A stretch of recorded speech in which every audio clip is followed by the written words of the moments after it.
భూతశుద్ధి వివాహం అనేది లేదు.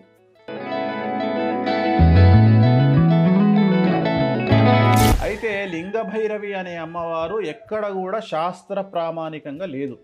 అమ్మోరు సినిమాలో క్లైమాక్స్లో అమ్మవారు కళ్ళు తెరుస్తుంది టెంపుల్లో. ఎగ్జాక్ట్గా లింగభైరవి ఆకారము ఈ అమ్మోరు సినిమాలో ఉండే ఆకారాన్ని పోలి ఉంటుంది.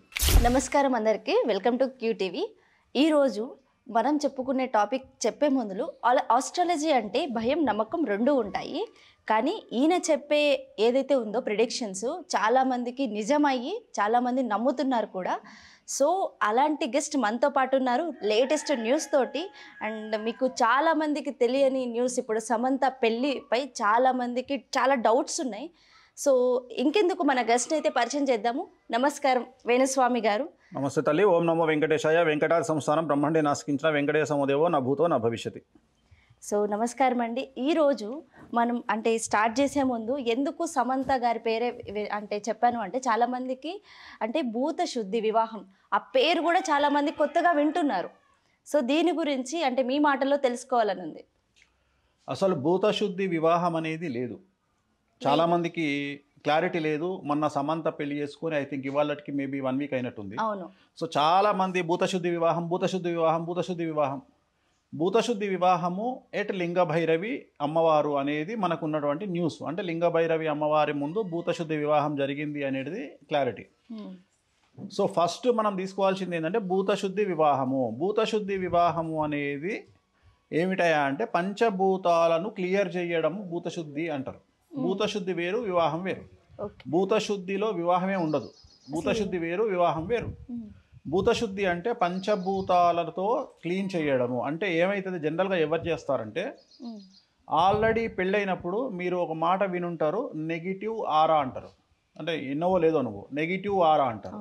అండ్ ఇంకొక ముఖ్యమైన కాంబినేషన్ ఏంటంటే జనరల్గా ఒక మేల్ అండ్ ఫిమేల్ కలిసినప్పుడు ఒకళ్ళ నుండి ఒకళ్ళకు కొన్ని రకాల నెగిటివ్స్ వస్తాయి. అంటే ఎట్లయితే పాజిటివ్ వైబ్స్ వస్తాయో అట్లాగే నెగిటివ్ వైబ్స్ వస్తాయి. సో మామూలుగా తెలంగాణ ప్రాంతంలో అయితే మేము ఏమంటామంటే హిందీలో అయితే లత్ అంటాము, తెలుగులో అయితే లత్తా అంటాము. సో లత్త అంటే ఎదుటి వ్యక్తికి సంబంధించినటువంటి నెగిటివ్ వైబు మన బాడీలోకి ప్రవేశించడం అనేది దాని అర్థము నెగిటివ్ వైబు. సో అది జనరల్గా ఎప్పుడు వస్తుంది అంటే ఫిజికల్గా ఒక అమ్మాయి అబ్బాయి కలిసినప్పుడు మగవారి నుండి ఆడవారికి కానీ ఆడవారి నుండి మగవారికి కానీ వైబ్ అనేటువంటిది నెగిటివ్గా ఆర్ పాజిటివ్గా ప్రసరించేదాన్ని నెగిటివ్ వైబ్ అంటారు. సో దీనిని ఎవరైతే ఇంతకుముందు వివాహం చేసుకొని ఆ వివాహం వల్ల నెగిటివ్ అయ్యింది అని భావిస్తారో వాళ్ళు చేసుకునే ప్రక్రియ పేరు భూతశుద్ధి. అంటే వాళ్లకు వేరే వాళ్ళ ద్వారా వచ్చినటువంటి ఒక చెడును తొలగించుకోవడమే భూతశుద్ధి. ఒక భూతశుద్ధి వేరు, అసలు వివాహమే కాదు. వివాహం కాదు, భూతశుద్ధి వేరు, వివాహం వేరు. సో ఈ భూతశుద్ధి అనే కార్యక్రమం అయిపోయిన తర్వాత వివాహం స్టార్ట్ అవుతుంది. సో వీళ్ళు ఏం చేస్తున్నారు, ఈ 2 పదాలను కలుపుతున్నారు. భూతశుద్ధి వివాహము, వివాహం వేరు, భూతశుద్ధి వేరు. భూతశుద్ధి అనే కార్యక్రమం కంప్లీట్ అయినాక వివాహం జరుగుతుంది. ఎట్లాగైతే మామూలుగా మనము ఇప్పుడు బ్రాహ్మణ సాంప్రదాయంలో లేకపోతే వైశ్య సాంప్రదాయంలో క్షత్రియ సాంప్రదాయంలో కొన్ని ఏం జరుగుతుందంటే వడకలగ్గము అంటే జంజం వేసిన తర్వాత పెళ్లి చేస్తారు. వడకలగ్గం వేరు, వివాహం వేరు. అట్లనే ఎంగేజ్మెంట్ వేరు, వివాహం వేరు. అట్లనే ఇక్కడ భూతశుద్ధి ప్రక్రియ వేరు, వివాహ ప్రక్రియ వేరు. సో భూతశుద్ధి అనేటువంటిది అంతకు ముందు చేసినటువంటి సంసారాల వల్ల, అంతకుముందు జరిగినటువంటి వివాహాల వల్ల ఎవరికైతే ఒక వ్యక్తి ద్వారా కానీ ఒక అమ్మాయి ద్వారా కానీ ఏర్పడ్డటువంటి చెడును, బాడీలోకి ప్రవేశించినటువంటి చెడును పూర్తిగా తొలగించుకునేటువంటి ప్రక్రియను భూతశుద్ధి అంటారు. దాని తర్వాత జరిగేటువంటి తంతును వివాహ తంతు అంటారు. ఓకే, ఈ 2 తెలుగు రాష్ట్రాల్లో ఏంటంటే ఈ 2 ఒకటే. భూతశుద్ధి వివాహం చాలామంది అటెండ్ అవ్వలేదు, వాళ్ళు ప్రైవేట్గా చేసుకున్నారు. అంటే ప్రైవేట్గా చేసుకోవడానికి వాళ్ళ వ్యక్తిగతమైన అంశం, దాని గురించి మనం మాట్లాడుకోవట్లేదు. రెండవది ఏంటంటే చాలా మందికి తెలియనటువంటి విషయం ఏంటంటే లింగభైరవి అనేటువంటి అమ్మవారి ముందు ఈ పెళ్లి జరిగింది. అది కూడా భూతశుద్ధి జరిగింది వేరే దగ్గర, లింగభైరవి వివాహం జరిగింది వేరే దగ్గర. వివాహం జరిగింది లింగభైరవి అనేటువంటి ఒక అమ్మవారి ముందు. అయితే లింగభైరవి అనే అమ్మవారు ఎక్కడ కూడా శాస్త్ర ప్రామాణికంగా లేదు. అంటే ఎక్కడా చరిత్రలో లేదు, లింగభైరవి అనే అమ్మవారు లేదు. సో మనకు ఉన్నటువంటి భైరవి అమ్మవారు ఉంది. దశమహావిద్యల్లో భైరవి అనేటువంటి అమ్మవారు ఉంటుంది, కానీ లింగ భైరవి అనే అమ్మవారు లేదు ఎక్కడ కూడా. సో ఆయన ఈషా ఫౌండేషన్ వాళ్ళు స్వంతంగా ఒక అమ్మవారిని డిజైన్ చేసుకొని వాళ్ళ దేవాలయంలో ప్రతిష్ఠించుకున్నారు. It is 100% created goddess. So తయారు చేసినటువంటి ఒక దేవత. సో మీరు ఆమె రూపాన్ని కనుక పరిశీలించినట్లయితే ఎలా ఉంటుంది అంటే 100%గా మీకు అమ్మోరు సినిమాలో క్లైమాక్స్లో అమ్మవారు కళ్ళు తెరుస్తుంది టెంపుల్లో. టోటల్గా రెడ్ కలర్లో ఉండి కళ్ళు పెట్టుకొని అమ్మవారు సడన్గా తనకు ఉన్నటువంటి ఆ కన్ను ఊడిపోయి ఒక కన్ను తెరుస్తుంది.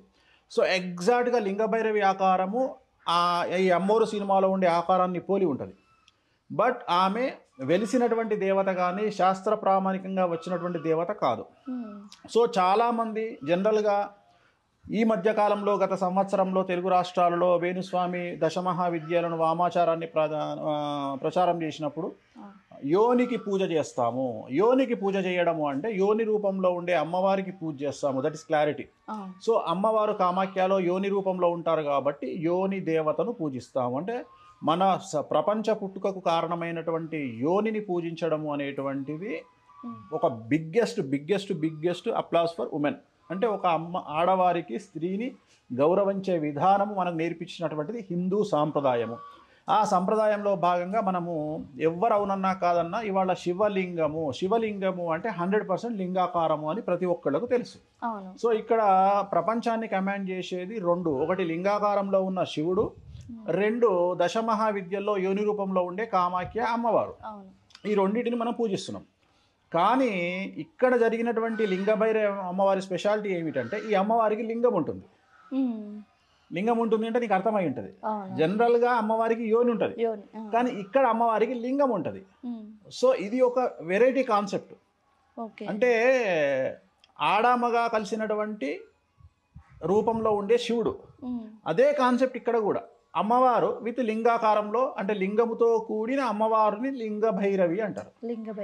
ఇది కూడా ఒక రకమైనటువంటి విచిత్రమైన ఆకారమే. అక్కడ యోనిని పూజించినట్టే ఇక్కడ లింగాన్ని పూజిస్తాము, కానీ అక్కడ యోనికి ఆకారం ఓన్లీ యోని ఆకారాన్నే పూజిస్తాం కామాఖ్యలో, కానీ ఇక్కడ మాత్రం అమ్మవారిని పూజిస్తాము విత్ లింగము. సో లింగ భైరవిని పూజిస్తారు. ఇక్కడ ఈషా ఫౌండేషన్ ఇది బయట ఎక్కడ ఏ గ్రామంలో కూడా ఉండదు. సో ఓవరాల్గా ఈ భూతశుద్ధి వివాహం అన్న లింగ భైరవి అన్న ఇది ప్రత్యేకించి ఈ మధ్యకాలంలో నాకు తెలిసి భూతశుద్ధి వివాహం అనేది ఇప్పుడు ఈ జనరేషన్లో ఇది సెకండ్ వివాహం. ఎందుకంటే అంతకుముందు ఒక బాలీవుడ్లో ఒక టీవీ యాక్ట్రెస్ ఒక అమ్మాయి చేసుకుంది. సో సెకండ్ సమంత భూతశుద్ధి వివాహము. అంటే వీళ్ళు ఎందుకు చేసుకుంటారంటే ఏదైనా ఇంతకుముందు నెగిటివ్ వేరే వాళ్ళతో పెళ్లి చేసుకున్నప్పుడు నెగిటివ్ నెగిటివ్ వైబ్ ఏమన్నా ఉంటే అది పోగొట్టుకోవడానికి జరిపించే తంతును భూతశుద్ధి అంటారు. వివాహము. సో ఆ అమ్మవారు లింగభైరవి ముందు జరిగినటువంటి ప్రక్రియ ఇది ఓవరాల్గా. ఇప్పుడు చాలా మంది తెలియదు, ఈ రెండు ఒక్కటే అని చెప్పేసి అని అనుకుంటున్నారు. బట్ ఇది లింగ భైరవి అంటే ఎక్కడ లేదు అని చెప్పేసి అని అంటున్నారు, అది జస్ట్ క్రియేటెడ్ అని చెప్తున్నారు. కానీ ఇప్పుడు సమంత గారు అక్కడ పెళ్లి చేసుకుంటారు అంటే ఈ వివాహం చెల్లుతుందే? వివాహం ఎక్కడనే చెల్లుతుంది, ఒక రూమ్ లో చెల్లుతుంది. వివాహం ఎందుకు ఎక్కడ జరిగినా వివాహమే. అల్టిమేట్ గా వివాహమే ఎక్కడ చేసి. ఇది భూతశుద్ధి వివాహం అయితే కాదు. అది వాళ్లకు దానికి ఏమన్నా పేరు పెట్టుకొని అమ్మా. వాళ్ళు ఇప్పుడు ఆర్య సమాజం అని ఉంటది, ఆర్య సమాజంలో ఒక స్థాయిలో వివాహం జరుగుతుంది. సో ఇప్పుడు పాణిగ్రహణం అంటారు. ఒకప్పుడు పాణిగ్రహణం అంటే వివాహం, గాంధర్వ వివాహం. జనరల్గా పాణిగ్రహణం అంటే ఏంటి అంటే ఒక అబ్బాయి ఒక అమ్మాయి చేయబట్టుకుంటే వివాహం. అలాగే ఒక అబ్బాయి ఒక అమ్మాయికి నుదుటున సింధూరం అంటే ఇక్కడ పాపెట్లో సింధూరం పెడితే అది వివాహం.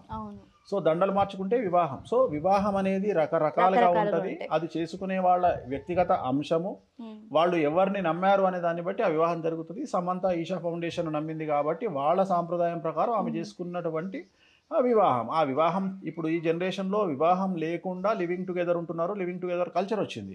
సో వివాహం లేదు, బట్ వివాహం తర్వాత అన్నీ కంటిన్యూ చేస్తున్నారు. కానీ వాళ్ళు ఏమనుకుంటారు, మేము వివాహం చేసుకున్నామని అనుకుంటారు. సో వివాహం అనేది ఒక నమ్మకం అంతే. ఆ నమ్మకము అది పూజ అవ్వచ్చు, ఒక తంత అవ్వచ్చు, ఏదైనా ప్రక్రియ అవ్వచ్చు. బట్ ఓవరాల్గా వివాహం అనేటువంటిది మాత్రం ఒక నమ్మకం. సో ఇప్పుడు చెప్పాలి అంటే చాలామంది ఇది భూతశుద్ధి వివాహం అనేదానికి ఒక కంక్లూజన్ దొరికింది మీ మాటల్లో. ఎందుకంటే చాలామందికి ఇది ఎక్కడ తెలీదు. ఇప్పటి వరకు ఏంటంటే అది జస్ట్ సమంత గారి పోస్ట్ వల్ల చాలా మందికి ఆ పేరు కూడా నోటెడ్ అయింది, లేదు అంటే చాలా మందికి ఆ పేరు కూడా తెలియదు. ఎస్. సో దాని గురించి మీరు చాలా అంటే చాలా ఎన్నో తెలియని విషయాలు చెప్పారు.